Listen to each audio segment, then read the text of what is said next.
està un cop més contra les retallades. Durant prop de 3 hores, els manifestants, com és habitual vestits de grocs, han tallat la Via Augusta. Segons els sindicats, amb les mesures d'estalvi, un miler de mestres substituts interins perdran la feina a partir de setembre. La reivindicació s'allargarà fins a la nit amb un sopar i pretenen també fer-hi una acampada.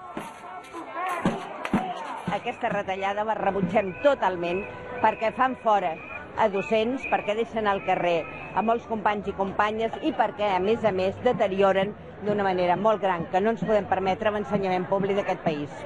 Ens estem jugant el futur i el govern de Convergència i Unió corre a complir amb els desitjos de Madrid i de Brussel·les segurament, però no els de la població.